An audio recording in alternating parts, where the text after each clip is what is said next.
What is going on? I tell you what's going on. Seems to be a lot of confusion.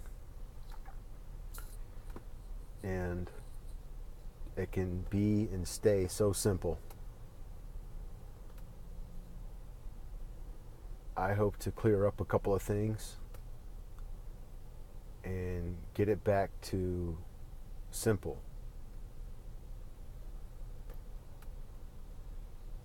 We all were lied to and constantly lied to and manipulated about certain things.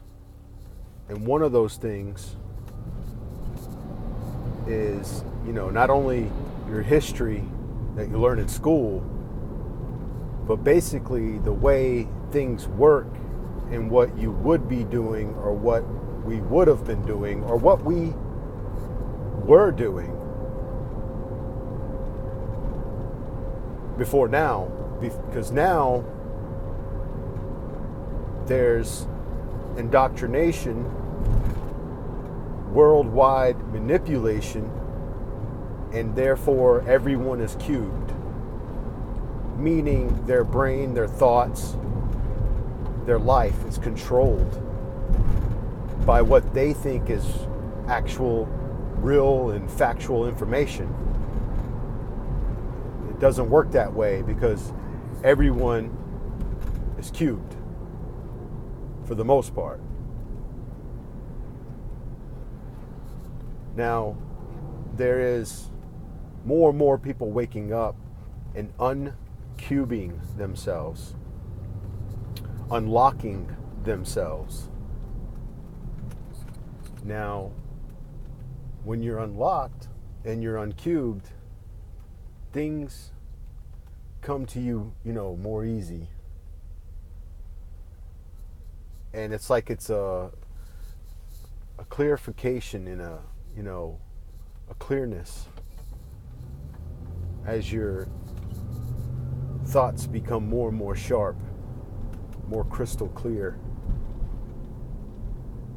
You can't have the best opportunity to get that until you uncube yourself, uncube the mind.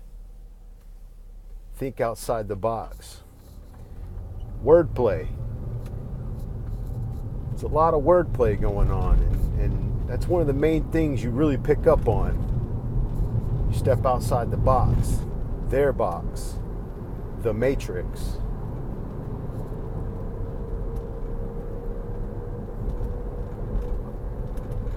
I don't want to digress too far, too long,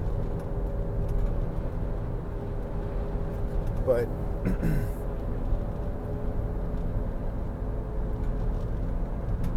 with all this cubing of the mind and controlling the mind control, it can be the simplest things.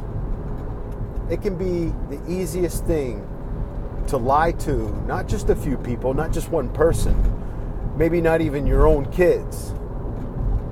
But if those kids were never to talk to anybody else, just amongst themselves, you've controlled, And even then, if they have a chance to get outside and talk to others and discover other realities or other probabilities, they still have a chance of sticking with what you taught them and therefore controlled.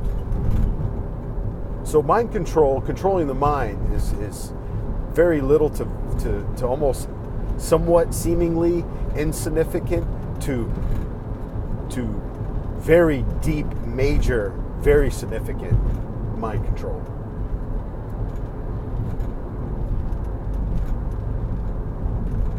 So you got one of the most easiest things I feel like I can debunk is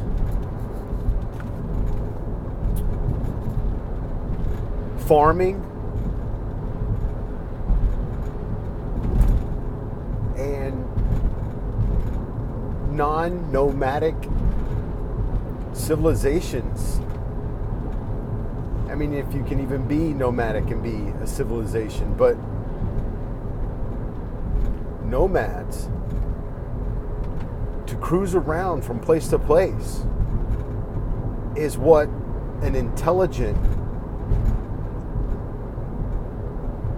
being would do, what an intelligent person, the adult, you know, what would we think of? What's best for our family? To hunker down, force the land to do what we want it to do, and hope for the best? No, sorry. Absolutely not. What would you do? Well, gee, what's the easiest, most simplest, and most genius idea? You keep cruising around on whatever you need to carry with you, and you move from area to area. And you set up a quick little shop, keep it in, your best temperature that you would like it, because you got feet, and you can walk, if not run. Damn near fly and glide or whatever you want. You got a brain. It's a supercomputer. And they weren't using them back then? That's BS. It's the simple little things that they got you. And I thought about it, like, why would we stay somewhere, especially if it's freezing cold or too hot even? If it's too hot, it's too hot. And the heat, that brings the bugs and parasites and stuff like that, In the cold, that would kill some stuff, but what would you do? I tell you. You move around. You go from scene to scene, beach to beach, field to field, vegetable to vegetable, fruit to fruit. And while I'm getting to all this and while I'm saying this, you're out there in the field, the woods, and you're looking around for food. And what's the easiest, best food? Oh, well, guess what? Mother Nature already provides. You got to look up and look down, look around you, and there's fruits and certain vegetables and nuts.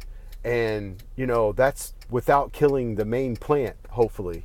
You can take what's fruiting and coming off the plant, and that's for you to eat.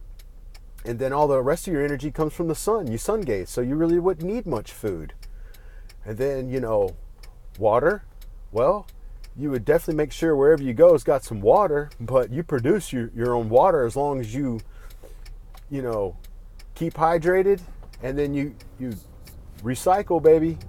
Keep drinking down your precious life waters. It's very simple. It's very easy. And it's into what we think we might know about what's right or what's wrong and what we should be doing. Let's just keep it simple. Let's keep it easy. What's the easiest but yet most smartest thing to do?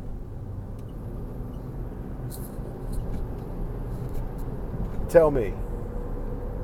Because moving around is a lot easier than setting up one big place and farming the field and trapping and torturing animals and all that. And before I go, to talk about eating flesh, you're out there and you look at an animal. I was going to say this earlier, but you're looking at an animal and you're like, wow, I'm going to kill it, hope it doesn't injure or kill myself, because that's real smart, right? Okay. Do you climb a 30-foot, 50-foot, 100-foot tree, or do you get the fruits that fall off on the ground? Do you go after live, kicking, thrashing animals, or you just stick to fruits, nuts, and vegetables and sun? I mean, what did the first humans do with eating meat? Because they didn't eat a whole bunch of it raw, and whether it's raw or not, you had to look at this animal and say, I'm gonna freaking kill it, and then I'm gonna rip it open, I'm going to de-skin it, take all this meat out, this flesh that looks exactly like mine as I'm cutting it up, and as it's bleeding all over me and everything, I'm gonna clean that all off, and then I'm gonna take that flesh and cook it over a fire and eat it. Or even take some parts and eat it raw. That's where you're mistaken. Because it didn't work that way, and it didn't happen that way, because no righteous being in their right mind would whip out a knife, a gun, a bow and arrow, or anything like that, and lay down another animal and then cut it open and have all this blood and, you know, guts and gore all over you. I came from a hunting family, meat eating family, you know, you name it. I've done it all, and I don't do that anymore. And I'm from the other side onto this side now, and I'm sorry, you don't need any meat at all. You don't. Just by sun gazing and fruits and nuts and water. And if you're dying slowly, who cares? Because what's the overall mission? Get to the Grail. Get to the center of our plane. And if you don't want to do that, or you don't believe in that, that's fine. You still got to bring forth heaven on earth, don't we? We intend to. Remy, love, light, and energy. Remy's the name. Love, because I love y'all. You're my family, good or bad. Doesn't mean I have to agree with what you do, but I love you. Light, because the world's shrouded in darkness. What's up?